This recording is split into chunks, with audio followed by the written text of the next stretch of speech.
Back in the captain chairs and back in the captain's chairs. It's November already. Where has the time gone? The year has flown by. Hope you all survived Halloween like I did. It's November 2nd, the year. It's still 2023. Welcome aboard, everybody. Listen to Crushing Iron podcast, and this is episode 728. Yeah. And how was your Halloween? You have a good one? Oh, listen, it was freezing cold, which was great because it was like, how quickly can we get from door to door? And no I lingering. got just comfy. I wore 2 pairs of tights, wore some pants, big jacket. It was 25 degrees. Sat around, rode around the golf cart. Hayden ran around with some friends, loaded up on candy. He came home, dunked him on the table like all kids do. We set the crap stuff aside, kept the good stuff, and then gave away the rest. But we survived. No school on Wednesday, and then had the question of, hey, can I have some candy? Every 27 minutes until the rest of the day had gone by. And it's like, because kids, they'll ask for more candy while you can still see the smashed Tootsie Roll in between their teeth from 17 minutes ago that you just caved and gave them because they won't stop asking for the candy. It's all about the candy. And then, you know what? In about 2.5 months, you're going to walk in your pantry and we're all going to do the same thing. All right, I guess we just better throw this out, only to gain more candy for Valentine's. And that's just the cycle of parents in the pantry. I like it. That could be a pot. Maybe there'll be a podcast spinoff. Parents in the pantry. Parents in the pantry. Parents in the pantry. No, but we survived. It is. It's hard to believe. It's November. We're creeping up on Ironman Florida. So I want to wish everybody good luck that's down there racing. My first Ironman ever was at Ironman Florida. Really is a cool venue. So hoping the weather is fantastic and hope that the sea is calm and that you all have a great race. Also got the New York City Marathon and a couple of the races. Oil Man, pretty popular, 70.3 race down in Texas. So great weekend coming. A lot of things going on. But today, as it was Tuesday, it's all about your swim. And I know all you can think about right now with the temps plunging and the snow on the ground is, man, I can't wait to go hop in that pool. I know it. I can feel it. Hopefully Tuesday got you jived, got you excited, and got you hopeful for ways you can improve your swim this off season. Because listen, if you think about it, now's the time.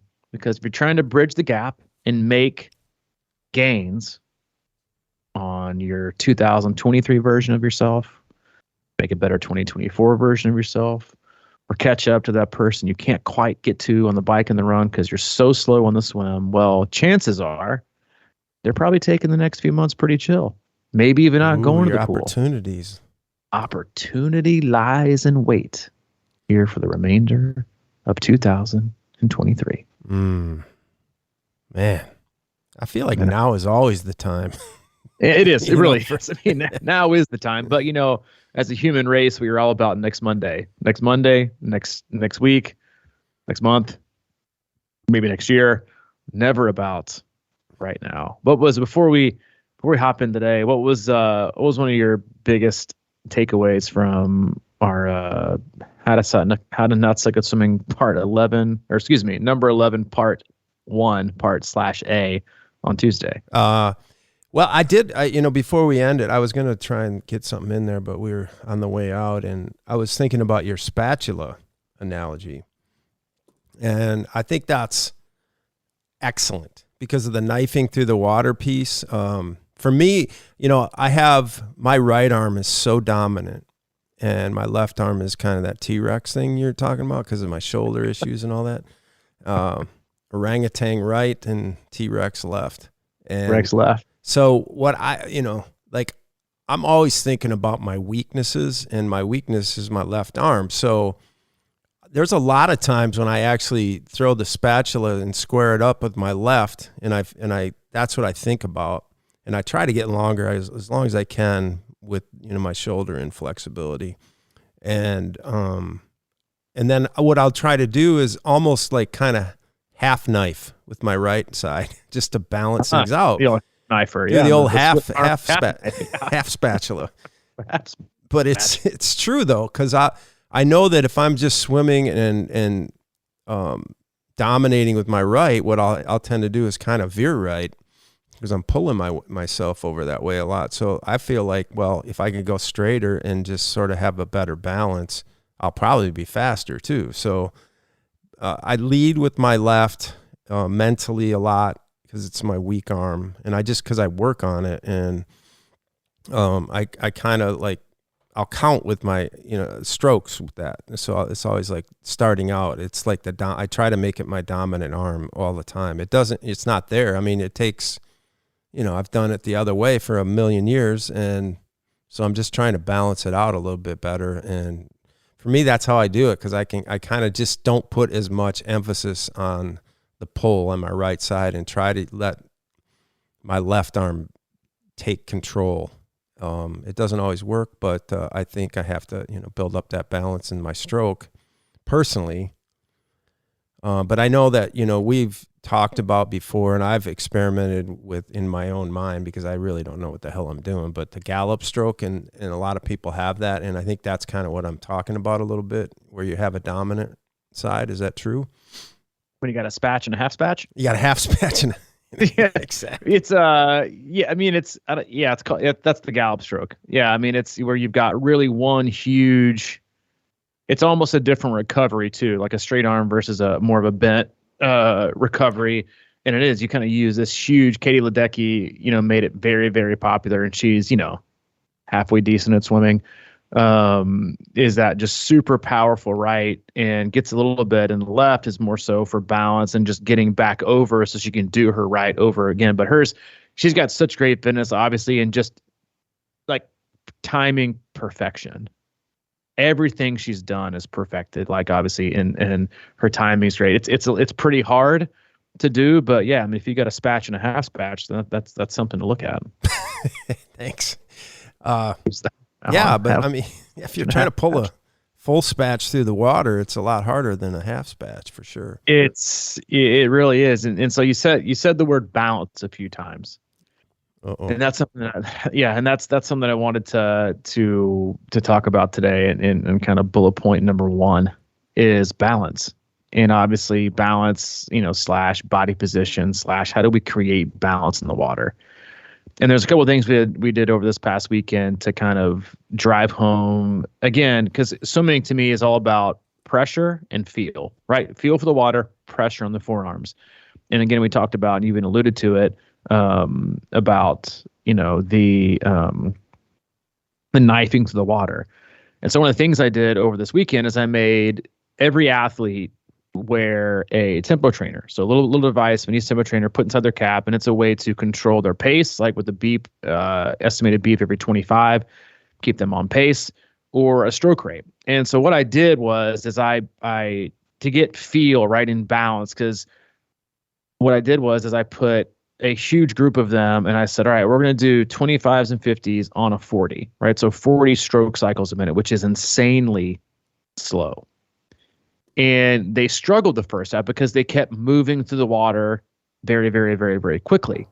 But what the intent was, and what we got, was that the longer your arm is in the water, again, this is for a drill. This is to create feel. This is to create awareness, is that moving your hand and your arm through the water so slowly, and having to wait for the beep to initiate and engage your next stroke, is you had to feel it all and go slower. So what happened was your arm was hanging in the water a little bit longer.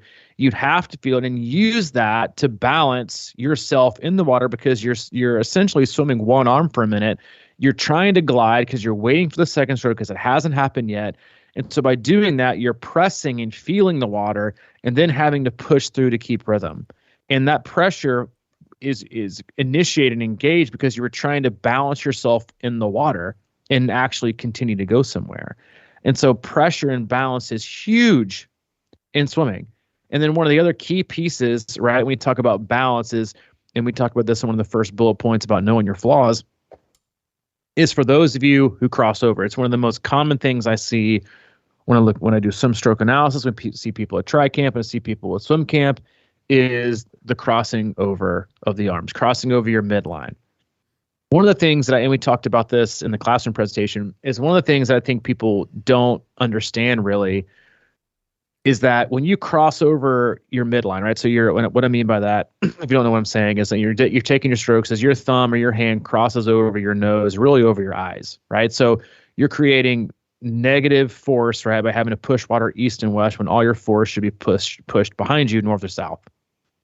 But what happens is when you overcross, right, you overreach in front of you, your legs also follow, and then you follow back with the left, which causes your legs to do, if you even have any kind of a kick, which causes you to do more of a scissor kick. That scissor kick isn't driven by it could be by your lack of being able to have like an actual kick or a timed kick, but it could just be following the trajectory and the pattern and the kind of the cause and effect of where your arms go. Crossover right, your leg comes with you, hip comes around. Then I'm going to overcompensate, come back with the left. And then now my hips are all out of line. My kicking is east to west. So now you got arm movement east to west, kicking east to west. So you're trying to move through the water basically against yourself. And that also keeps you imbalanced, right? And you see this a ton when you see athletes who swim like really, really, really off course, right? Is they have a really dominant side that crosses over and not the other one. So you get that effect of somebody in a canoe where you're only using one side of the oar and you're just kind of paddling in circles. Or, right, you see the fact that you're moving against your own force, north and south, but the amount of energy you're putting out is more east and west versus north and south. So you're doing crossing over right, crossing over left, your hips, your legs are following with you, when all you should be doing is obviously swimming in that square. So balance and pressure are huge. And you got drills like I like to do sculling drill, which is hard for people, but it really creates that feel on your on your hand, on your forearms, because that is what swimming is about. So there are a lot of ways to help you slow down, and I think that's the key, right? In talking about our previous bullet point, which was spinning through the water and knifing through it and getting in through a hurry, is slowing yourself down. It also makes you understand and realize where your space is in the water, because you're not flailing. You have to be very precise, very purposeful with each stroke. And then because you can't pull through quickly, right? Because if you pull through quickly on your right, everyone knows, you immediately engage the beginning of your stroke on the other side. So if you're going at a really, really, really slow stroke cycle, like a 40, right, then you take that right stroke, and instead of just rushing through, you have to move slowly, because you would initiate the left, but you can't initiate left. So by doing that, what happens is you have to slow down and feel and move your hand, right? So if you're a person who knifed the water, you had to adjust the placement of your hand, the positioning of your forearm to allow it to go through quicker. Allow it to go through slower. So it took longer. So doing that alone was one of the best drills we did of the weekend. And then we slowly sped things up. So we did a couple 50s at 40 cycles per minute, had a good feel for the water, bumped it up to 45, bumped it up to 50, bumped it up to 55, bumped it up to 60. Most people found between 60 and 65 was kind of their sweet spot. I had athletes, once we got to 50, 55, had them time their 50 and their effort, and then see where they kind of found like their half medium. Some athletes would go RPE down, right, in a better time with a little bit higher stroke rate. Then they kind of found that, where if you're at 65, we had quite a few athletes who had 60, 65 stroke rate, or excuse me, not stroke rate, cycles per minute. So one right and the left is one cycle that would do that. And they came in with low RPE and a faster time. Then when they bumped up to 70, they found it was higher RPE, slower time. So you kind of know, much like everyone kind of feels like they have this very specific cadence where they can just kind of go all day, on their bike. Mm-hmm. Their sweet spot's this, and not a forced thing. But with the reason we ramped slowly through it was so we could continue to keep that feel. And instead of going from 40 to 90, we just kind of 40. All right, we'll bump it to 45. Keep that feel, keep that pressure. All right, now let's do 50. Right, understanding where your body is in space, and understanding where your body and your positioning is in water is what the best swimmers in the world have. They have the best feel for the water, and understanding where you are in space and in water is very, very difficult. I oftentimes use the analogy, in the Seinfeld references. Most swimmers think they look like Beyonce in the water, dancing, smooth, looking good, and you're jealous. Great rhythm. In fact, most of us look like Elaine from Seinfeld on the dance floor. And that's what we're herky, we are jerky, we are left, we are right, we are all over the place with no rhythm, right? But we're smiling and chewing our gum, thinking we look like, Katie Ledecky and Beyonce. And so understanding and trying things, right? But I don't want to go slow. What's the point of going slow? Well, the point is getting to be is finding a way to get yourself to have the feel for the water. And that is just I can't emphasize that enough, how important it is to have pressure and to be able to feel. Then we kind of went through, and it was a Zoom call I think we did back when we had the hub in Chattanooga that you videoed about I think it was my stroke rate in the endless pool, and how it was very, very, very, very similar from like a 155 down to like a 105, 110, 115. Because you should be able to keep that stroke rate, because what happens is you get to choose how much water you're grabbing and how long it's taking you, and then how quickly you move through your stroke. That's how you dictate pace, right? It's having your own gears, but you can't have that if you can't feel the water. You just, again, going back to the hands on a clock, don't be fooled just because your arm's in the water, they're doing something good for yourself. So finding a way to find pressure on your hands to create balance, and then to get a feel what it's like to go all the way through your stroke is huge. At any given time, we have a certain level of fitness and ability to keep cadence and turnover and things like that. And I love what you're talking about with the slowing everybody down, because again, I still think there's a good analogy here with cycling. And the first thing I thought of was big gear work and how that forces you to engage the entire stroke.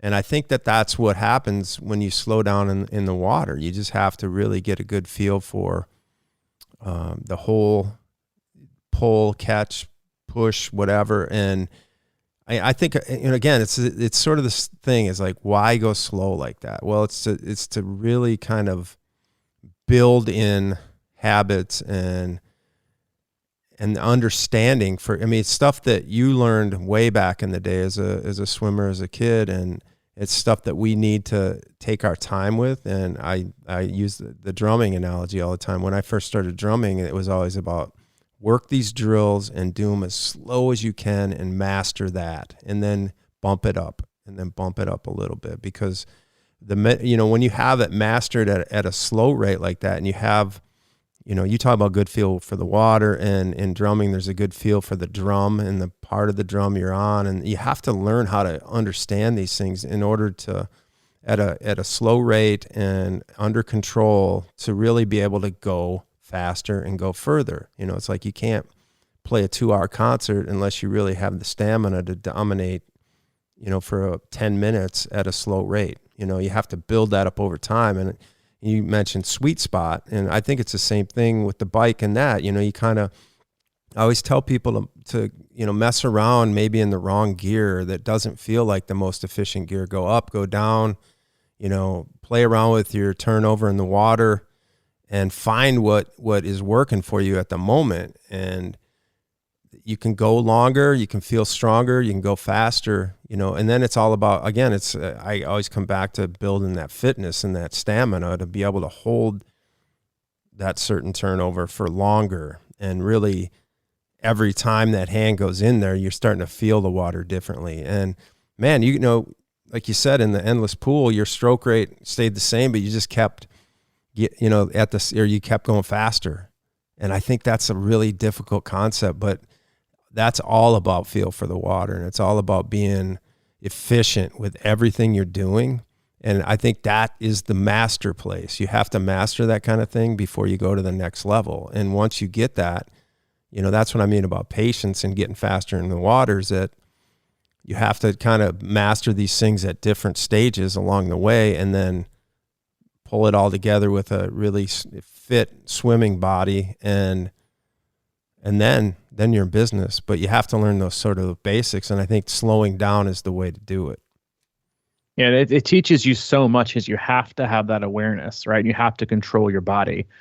And that, and speaking of body, that's like my next one for today is body positioning.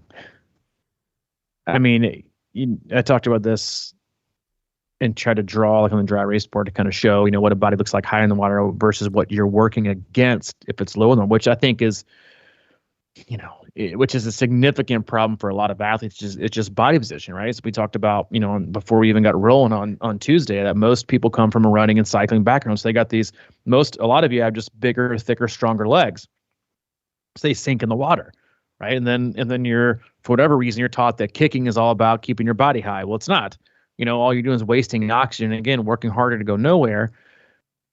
And you saw this when we were in Chattanooga at the hub. There was a lot of times I wouldn't even get to an athlete stroke.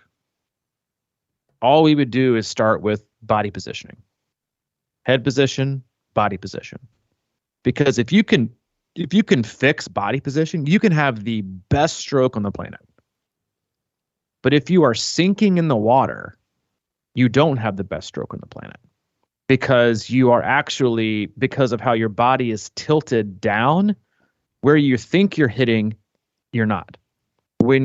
How your early vertical forearm is actually going is not, because you are tilted in the water. So where you're aiming is actually not where you're ending up, because instead of being high in the water, you're tilted way down. I've used this quite a few times, but a lot of athletes look like, with their short strokes, look like a golden retriever tossed in the pool. You can see their head, you can see their front paws, the rest of them sitting in the bottom. That's how a lot of athletes look. Body positioning is so huge. So doing things, again, to understand how we can ride higher in the water. And a lot of people, you can say that, but they don't know what you mean. What do you mean ride high in the water? I just kick more, which probably makes you sink more. But and if it doesn't make you sink more, it's not going to make you higher. But if it does, it's requiring such a significant amount of oxygen from your largest muscles in your body, your quads, your hamstrings, your calves, that it's going to be a negative return. So there are ways and things to do in order to connect that shoulder to your lat, down your obliques to your hips, right? That's the best way I can try to give you an example, again, over a podcast, is trying to connect those. We talk about swimming in a square, right? Hands in front, square, finishing far back in a square. Well, being able to connect, right, your torso in a square and feeling it be tight, feeling it be, flexed almost and long and lengthening it out is a great way to feel what it's like to ride high, to be, to have good body positioning. Pull buoy and band, great way to feel out what it's like to be high in the water. Because even with a pull buoy and a band, you can't be lazy, right? You still have to feel like your core is high and to feel like you're lengthening yourself out, right? Not shrugging and shrinking with, a lot of people probably feel like their toenails are dragging the bottom of the pool. You don't fix that by kicking. You fix that by adjusting body positioning. And so again, you can have the best stroke in the world, but if you don't do things to address your body position and being high in the water, then nothing else matters. Because I would rather have someone have perfect body positioning in a shitty stroke over a person with a perfect stroke in horrific body positioning. Because physics will give the advantage to the person with perfect body positioning, because you're not working against yourself. You're just gliding on top of the water, or like to say sliding on top of the water with little to no resistance, versus a stroke that might be good, but you're working against yourself, right? Against your body, right? With the flow of water, plus dragging that through the water is a negative return. And so again, like we talked about on Tuesday, is being intentional with ways to improve body positioning and then find ways to feel it. And that's why I'm such a huge, I hate on a lot of drills, because I think people spend way too much time just doing the drill and not how you can apply it to the stroke. So find things like, buoy and band to, or, fist drill. We use those pit balls this weekend to force yourself to feel something and then apply it. So we did a lot of like fists, grabbing, like holding on these balls and then doing that for 450s and putting paddles on and doing 450s and swimming. And you feel like your forearms are 6 feet wide. Getting people to feel things in the swimming that's what it's all about. How can you feel this? How do you know when you're doing this? And not spending time doing that, or not doing things step by step to apply it, it's going to go nowhere. So you can do as many drills as you want to, but if you don't take the time to apply it incrementally and kind of on a step by step basis with your swim, you're never going to apply it. And so, but swimming is great because, again, it's hard to know where you are in the water, but if you can say, hey, you stopped in at 50, we have some sort of, I felt what it feels like. So if you felt what it feels like to do it right, you also know when you don't feel it that you're doing it wrong.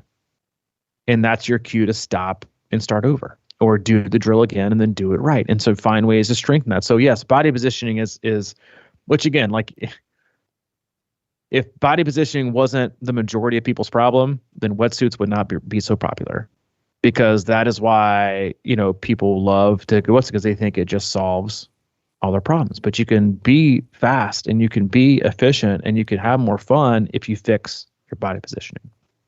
I love me a wetsuit, man. It does solve some of my problems. I remember back when you used to, you'd say, I remember we'd be at, the lake or something, and I remember you saying once in a while, it shouldn't be that hard. Don't make it so hard. Mm-hmm. And what I think of when I hear that is, like, for me, swimming is still kind of stressful, and it's kind of I don't want to say a panic, but I kind of, you're in water and it's still an uncomfortable place to be, compared to where we are 99.9% of our lives. And it's weird how just relaxing and being on top of the water can feel easy. But there's always seems to be a time in the middle of a swim, and usually a race, historically for me, not as much anymore, but when I would get this weird thing in my head and decide that I had to try harder. I had to really start trying a lot harder. So what I would do is my entry would go way too deep. And I'd be like, I just need to dig, I need to pull. And so my arm would be almost extended. Instead of a high elbow, my arm would basically be straight in the water all the way to the bottom. And, of course, your shoulder comes under, and you're pulling hard, and you think you're doing a lot of work, but it's really screwing up everything, including body position.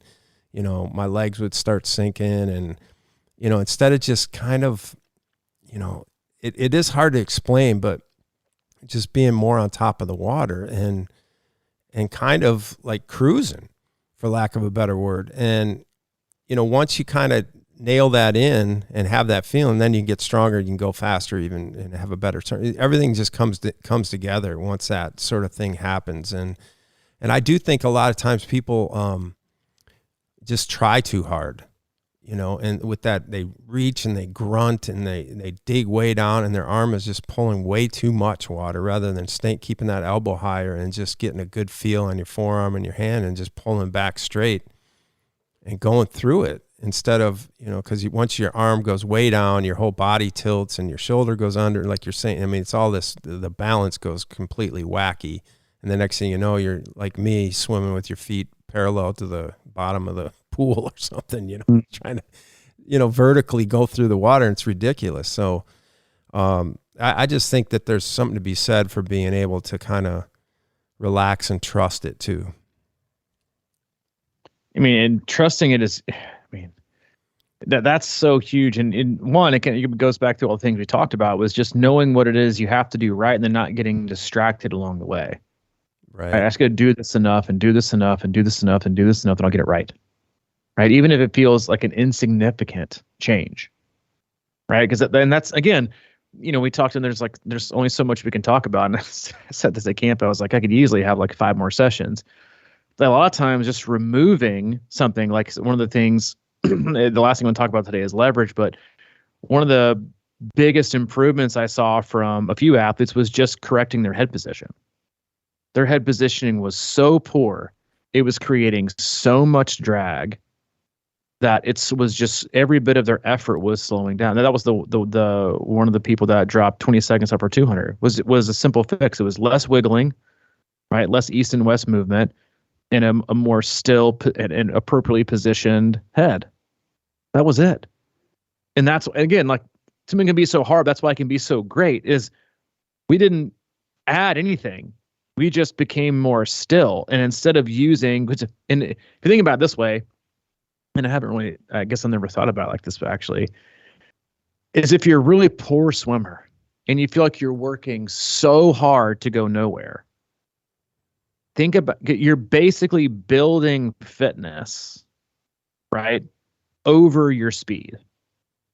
So this athlete I think it was like a 230, something like that. Maybe no, it was a 227, 200. Or no, well, that's too fast. It was a 327. I mean, it was up there. And so you have fitness that's probably a lot faster than that.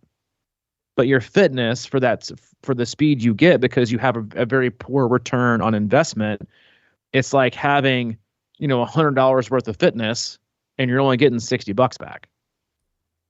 Well, think about if you are able to change a few things, right? Body position, head position, not crossing over, finishing far back, right? Feel for the water, early vertical forearm, right? Not being so wiggly and over rotating. Just removing or adding a simple habit, you go from, a negative 40 return to the full 100. Think about how much faster you'll be. And that was the key for this athlete, is they got so much faster because they had the fitness. You were just working towards, you're working against it. Like I use especially people who cross over, I like to use the analogy. It's, a step east and a step west to get one step north. When all you really want to do is take continuous steps north. So if you remove an east and a west, now you're 3 steps north versus 1. Think about how much easier, right? Same effort, take same effort to step at east, to take a step west, take a step north. You remove the east and west, and now we're taking 3 steps north. Now you're 3 times as far forward. And so that's again, like that's what makes swimming so hard, right? It's figuring those things out. But once you do, it unlocks huge gains, which is just, which can be significant. And then obviously, just like everybody else, like once you see an improvement, once you see a change, it makes you want to go back and work on it again and work on it again, and do better and feel, and this athlete, again, they were like, hey, I got in the water this morning and I tested a 50 with how I swam with the head more down compared with the head up. And it was a little more than 5 seconds per 50 faster, trying to keep the same cadence. And like, once you find those things and you pay attention to it, now you're unlocking like a whole new level of fitness. And before I get down way too much in a rabbit hole about that, the last one I want to talk about is leverage. And leverage is like, it's not the key to swimming, but it is the key to power. And leverage, what I mean by leverage is using your arm and having the leverage to get an early vertical form. You hear that, maybe you might hear EVF, right? Early vertical form, shoulder over elbow over wrist. An athlete this morning, live in California, sent me a video. Hey, just a quick little recap. What do you think of this? And I said, well, I can tell you right now, when I see this video from the side, that after you enter with your left arm, your elbow is below both your wrist and your elbow. So you have no leverage, right? And we talk about leverage, talk about momentum, right? Getting through that top of the water. We affectionately call that, at a tri camp in Nashville, petting the kitty, right? Athletes who have been who have tried to teach themselves systematically to how to feel and touch and move to the water, that when their hand like almost gets to the surface of the water, they're waiting to feel it so they can then engage their thought process on what they have to do with their stroke, is they almost like stop, right? Or I call it the hot stove, right? You're stopping with your hand above the water because you're like, wait a minute, is that it? There it is. Oh, okay, my hand's in the water. Okay, now I got to do this. By the time you thought your way through, your fingers already pointed towards the bottom. You haven't done anything, right? And you've lost momentum. You've lost leverage. You always want, right, in order to start, and that's why I talk about using your wrist and your hand as a steering wheel so much when we talk about swimming, is it dictates everything else. Stop focusing on what your elbow and what your forearm and what your upper arm are doing to try to get vertical. Focus on your wrist, right? Bending your wrist to a certain angle can immediately pop your elbow up and then put your shoulder up. So now you've got your shoulder over elbow or wrist. Now you've got the leverage to get your early vertical forearm. But so many athletes, or they take this stroke and they enter the water with their fingertips and then they glide forward and their hand kind of like stops and like your palm is facing the other end of the pool. Two things: putting the brakes on stopping momentum. You're having to start completely over, right? And then going back to what I talked about with body positioning, you see an athlete with a great stroke. This is probably a lot of people listening to this podcast. You have a great stroke of the best intentions. You know the trajectory of your arm, but because your lower body is sinking so drastically that it's not your fingertips that hit the water first. It's not your hand that hits the water first. It's your elbow, because you're tilted back so much. So now your elbow is hitting the water first. That is like the number one sign of a inefficient, poor body positioned, loss of leverage stroke. You're doing more force down than you are pushing back. And that is, I mean, I can't tell you how slow that makes you. To one, not even have a good stroke, but two, to be working it against something that's why people get so frustrated with swimming, right? You always want to be behind the water, like we talked about before, body positioning, but then it's about getting your shoulder over your elbow, over your wrist. You can get your hand down, quick enough to get your forearm facing back. Again, going back to Tuesday's podcast, thinking about a hand on a clock. You don't want to move down to move back to move up. You want to just move back. So the quicker you can get there, the better. So that is, again, one of the fingertip and hand placement, how it gets into the water quickly is huge. That's why, we used the pit balls this weekend for a lot of people, is to increase their turnover a little bit, but it was to remove that huge sensory organ, which is your hand, and then wait to feel things, especially if you don't have a good feel for the water, is removing that sensory, that feel, and then making you feel on the forearm. You force your forearm into position earlier to get that feel, because you don't feel it on your hand. So in order to get that feel first that your body's looking for, that you've been conditioned to feel, now you've removed that opportunity. So now you move into getting your arm early and vertical quicker, because you're looking for that same feel. So now, instead of waiting and feeling like you have it on your hand, you get it on your forearm quicker. And now we're moving water backwards. And again, moving water back is the name of the game. But, again, have someone look at your side. Know if you even have leverage. Again, or, I on day 2, I think it was, in the evening, I had a few athletes who were just taking very, very, very shallow strokes. Again, I think a lot of people are like this too. Their arms don't barely get out of the water, and then they barely do anything in the water. And I wanted huge reach out of the water, because huge reach out of the water means a much higher likelihood of getting your fingertips in the water first, which means getting your elbow in second, your shoulder in third, which means you got leverage, right? And you're creating momentum, right? And I use the picture of, like, you picture, you're going up to I don't even know what's called. You're going to the carnival and you pick up the big sledgehammer, right? And you want to, slam the thing down, the bell down, and see how far it goes up on the ringer. Do you take like a real slow, like, barely pick it up past your hip and slam it? No, you got no momentum, no leverage, no power. You pick that sledgehammer up over your head and slam it down as hard as possible, right? The biggest. I also use I use this a lot with, if you picture, picture a diver on a platform or high dive, and they want to do a front flip. Do they like barely move their arms like they're, doing a jump rope? No. Arms up, arms over, brings hips up and over, creating forward momentum. And so in order to kind of like because again, I could tell people to do the windmill or be straight or take their arms out higher in the water, and they do it, and I'm like, that you didn't even do it. So I stretched a rubber line across the entire width of the pool, and had athletes try to aim for it in their stroke. Taking a breath and see if you can get your hand high enough to tip it with your fingertips. Get that feel, getting that reach, and then explode back down into the water.